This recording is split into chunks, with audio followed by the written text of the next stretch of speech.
those of us that are visitors in here, if you see this little red light go off and hear that funny noise, we all got to be quiet.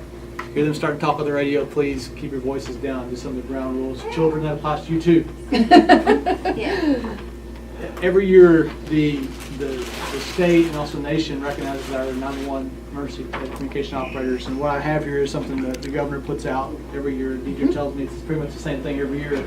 But it's so true. But I wanted to read it, especially for our friends from the media, about what this is about. And from the Office of the Governor, the men and women served as public safety telecommunicators, 911 operators, dispatchers, and other communication specialists Let you talk to the dispatcher you're talking to. are dedicated to saving lives. These professionals, the unseen first responders, provide critical assistance to Texans in time of great need. But I personally, as a chief, want to say thank you for the work that you do. You are the unsung heroes, and I speak often when I speak publicly about this, about you folks in here, that you're the first line to those people that call in. You're that first line to the officers that need help, and you are appreciated. But this is your week, and I think it's absolutely incredible what you folks do, and again, we don't say thank you enough. I concur everything the chief says. I don't get on the first line like you guys do much anymore, but my gosh, you guys are family to me. I love every one of y'all. So from the bottom of my heart, thank you all. If Jonna could step up, please, because I want her in the front line. She is our artist, so I want her recognized. She is kind of the heart and the idea behind it all. She absolutely is. So I want to thank Jonna personally for her always going the extra mile and willing to step up and do it. It means a lot. Tell us about the contest, what it used to be and what it is now.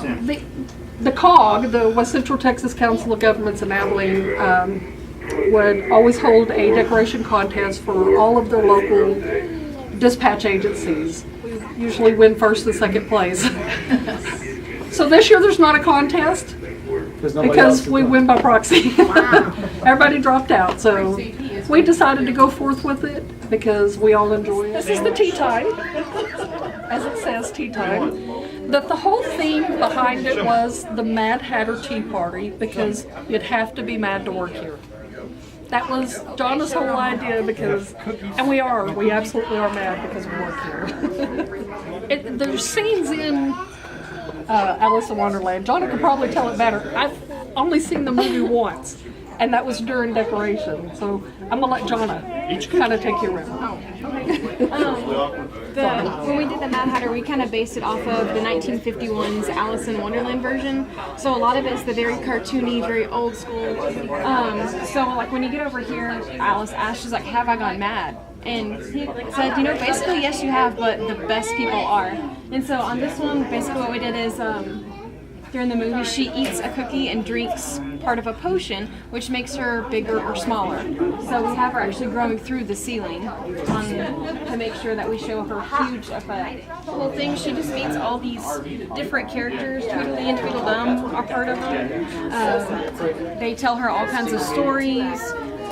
She's walking through the flower garden. And of course, this is part of the tea party also. She just meets very different, I guess, people, and she's trying to make sense of everything that's going on, everything that she's meeting. Aspects like the door, she actually uses the door to get into Wonderland. And one of the first places she goes is in the garden, and it's where she meets the caterpillar, and he's asking her, "Who are you?" Trying to help her make sense of why she's there and why she's thinking of everything. Flowers there. At this time, she's, you know, little bitty. She's maybe a foot tall, and so all the flowers, everything are so huge compared to what she is. There, she also meets the Chester cat, and he hangs out in the tree, and just kind of he's the jokester of the group. He likes to pick and poke fun of, and try to divert to different things, and he likes to stir the pot. I drew everything, and they helped paint, and then I kind of did the finishing touches, helped get everything all together. Well, how long did that take? I think we've been working on it for about 2-3 months. We started a while back, and then, you know, we, as much as we do, try to do in between the radios. So at times, you know, you're about 2 strokes into painting, and you've got to stop and answer the radio, answer 911. So some of it kind of slows down compared to. Eddy Wood, you from the fire department? Here's the fire chief. Good to meet everybody. Good to meet everybody. I'm still learning names, so as long as there's not a test, I'm okay.